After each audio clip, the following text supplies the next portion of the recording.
Hey, thanks so much for coming back. Yeah. It's been so good just having you with us. And this past year has been an incredible year. Can you just share a little bit of the highlights of what 2016 brought you personally? Oh man. Well, obviously, there's a lot of highs in terms of writing a book that became a bestseller, my album Anomaly going gold, and all these things. But they all pale in comparison to just the lessons and the richness in relationship that I developed with God, over the last year. And they just, that's the biggest highlight of it all, because it was a tough year as well. But that sustainability, man, it kept me, and that's what I'm grateful for. That's amazing. And I'll be honest, this is one of the best reads, Unashamed, that I read all of last year. I have it for sale outside in the lobby. But here's what I'm going to do. If you tweet me a question and I use that question in this interview, you can tweet at Steve Ryan Carter. I will give you this book that is signed by Lecrae. So just tweet a question. I've got my phone right here. But it's worth $7 on eBay. Yeah. Signed. Signed.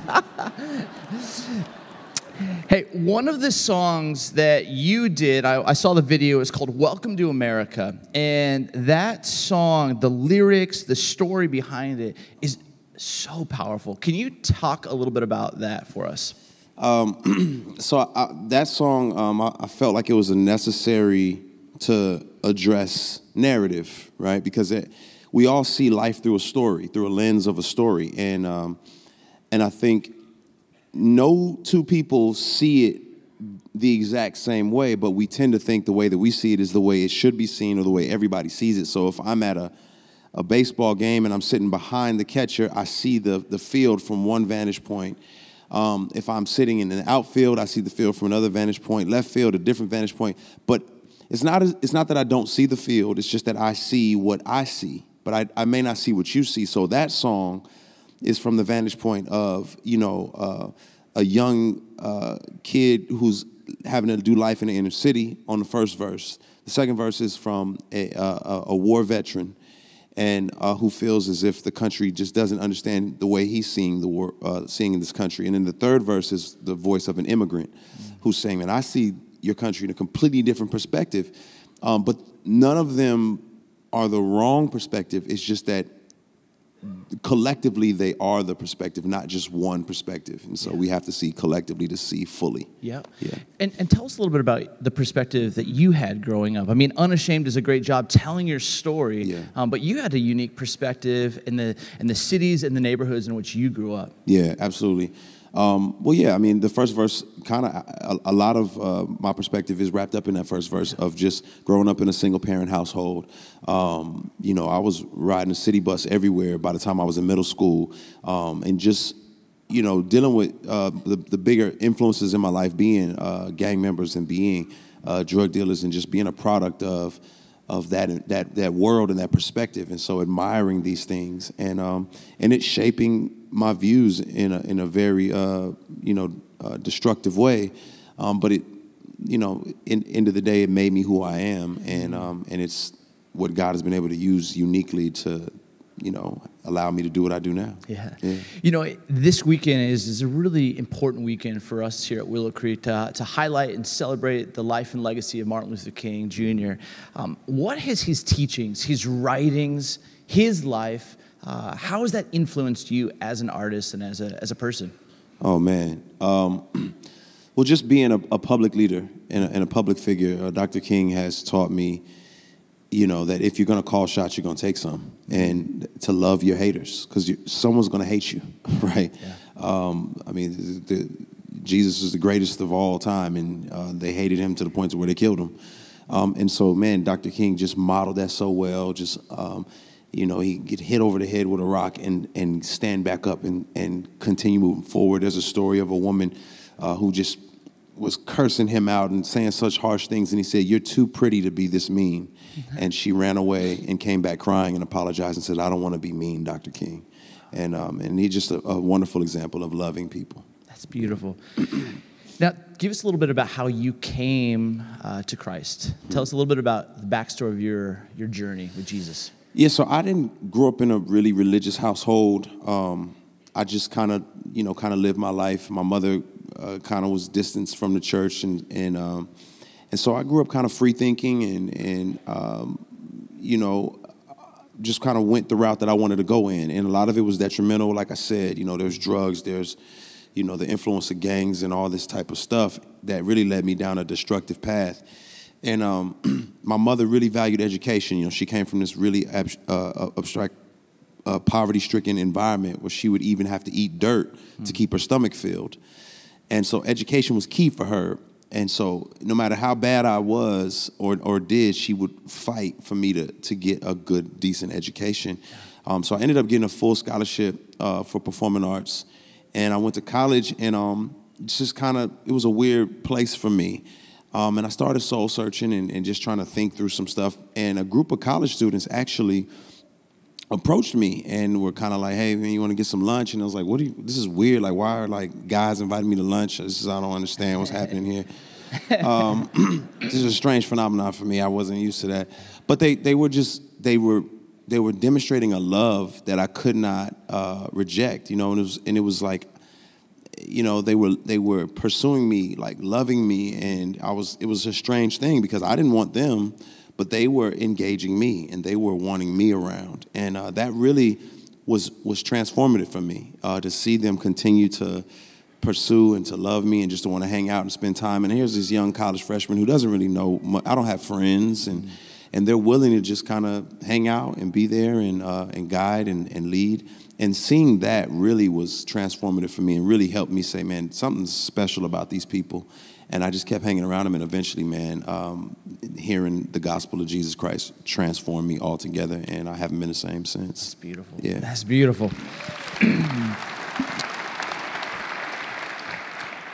You know, when I think about Martin Luther King, the word courage comes to mind. And actually, our junior high ministry, Elevate, is in a series entitled Courage. And what does courage mean to you, and what does it look like? I think courage is doing what is right, what is necessary, despite the consequences. And, you know, you see people such as Dr. Martin Luther King doing what's right, doing what's necessary, despite the consequences, despite the ridicule, the shame, and I think the hardest thing, especially for like a young adult, is for somebody to like unfollow you. People threaten me with that all the time. It doesn't work. I'm not 15, so I don't understand the concept. I'm like, I'm unfollowing you. Like, oh. Oh. But I'm sure for a 14-year-old, that's like devastating, and when the life is over. Yeah.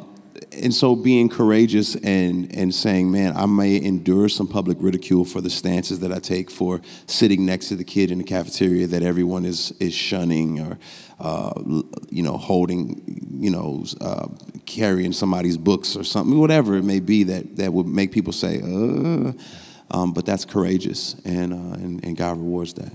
You know, you brought up the age 15. There was a question that came in from @RyanGuard, and he said, what would you say if you could go back in time to your 15-year-old self? Let's be honest. Can you say anything to a 15-year-old? Like, I mean, it's just, that's a little bit of a waste of time travel for me. I don't know.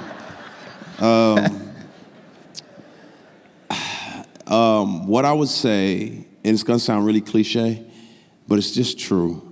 I say, man, listen to your parents, listen to your mom. Like, and it sounds cliche, but it's true. Right? You get older and you realize, oh my, she was so right. She was so right. So that's what I honestly would tell myself. It's fantastic. Yeah. This is another question that comes in from @HurtsCarly, and she asks, what does the 116 mean on your jacket? 116, it stands for Romans 1:16. I'm unashamed of the gospel. It's the power of God for salvation. See, it's the league of the unashamed here. Yes. So, yeah. Yeah. Now, we, as a church, we've taken some huge ground when it comes to diversity. And under Bill's leadership, about 10, 12 years ago, we just made a decree that we are not okay with just having the majority of the congregation be just white. And so we thought, man, what do we got to do to really increase our diversity, raise that as a value, multiculturalism? And we just took a survey and we found that we have 103 countries represented, and our diversity has grown to 36%. We still got room to grow, but we're really excited. This is a value for us. But I'm curious what coaching you would give to us on how we can continue to grow in diversity and in relationships and racial reconciliation. That's great. First, that's awesome that that's even a passion on your heart, because it doesn't have to be. But I think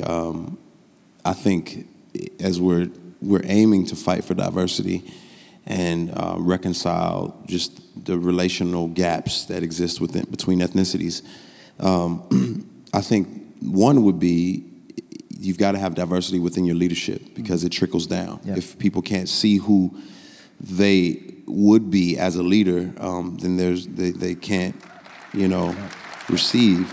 And so I commend y'all for that as well. And then at the grassroots level, I think it looks like authentic relationships, genuine relationships, where not like you see each other on Sunday, hey, Bill, hey, Jamal, but where we're doing dinners, we're having play dates with our kids, we're walking through tough times together, and we get to ask some hard questions to one another because we know nobody's going anywhere, right? We get to say, hey, I kind of always wondered, why do you like jogging so much? Is that a racial thing? I don't understand. And know that it's not a dumb question, because we're friends and I'm not going anywhere. Right. And I think that's what closes that gap. Oh man, I love it. That's great. Talk a little bit about your spiritual practices. I know you have a life that's on stage. I mean, running Reach records, performing, writing, speaking. But tell us a little bit about when you are off stage, what do your practices, your spiritual practices look like so that you can go deeper with Jesus? Yeah, so I had a friend ask me recently, he said, Lecrae, what do I do? I'm falling off spiritually. And I said, well, what does that mean? And he was explaining to me kind of what it meant for him. And the question I was asking, what does it mean to be on then? Because I think so often we create a standard of what on is for us, right? And we try to live up to that standard, and that's a standard that God didn't even place on us, right? So we'll say, I used to read the Bible for 20 hours a day, and now I'm only reading for 15. I'm falling off. And I've been guilty of that as well. But what I've learned is, now I just want to be filled with, led by the Spirit of God. And that is, that's what's essential to me. Is to know that I'm walking with Him. There's intimacy there, and doing whatever it takes to maintain that intimacy, because God is a person. He wants a relationship with me, and what does it look like to maintain that? So that's reading, that's praying, that's spending time with people that love and encourage me and challenge me in unique ways. And so there's a million formulas that I think you could throw out, but ultimately it's cultivating that intimacy with God, and that's been what's been the most helpful for me. It's amazing. Yeah. Now, last time you were here, I handed you my demo. Yeah. And just want to make sure. I tried to take it home, but it was so hot I had to drop it. Oh. It was flames. So I didn't even get to listen. It would have burned my ears. All right. Couldn't even listen to it. I'll burn another copy for the 11:15. Were you on the cover like? Yeah. It was hot, man. But one of the things that I heard the most feedback was, the last time you were here, is when you stood up and you just performed a little piece that you had been working on. Yeah. And I just thought maybe we might be able to close out this interview. Don't you think he should just do one song? I mean, one thing. So would you be open to sharing a little of your heart and your gift with us right now? Come on. Elevate. Help me out, Elevate. Come on. All right. Let's see here. But being silent is pitiful. It's something I never do. Injustice still lives, and I'm wondering, where was you? They asking for opinions, all you thinking is revenue. Never do. I pray to God He makes you a better you now. I know. Some of us, we don't know who we are. We're too impressed with the gold and the cars. We got low self-esteem, chasing dreams with a goal in our heart.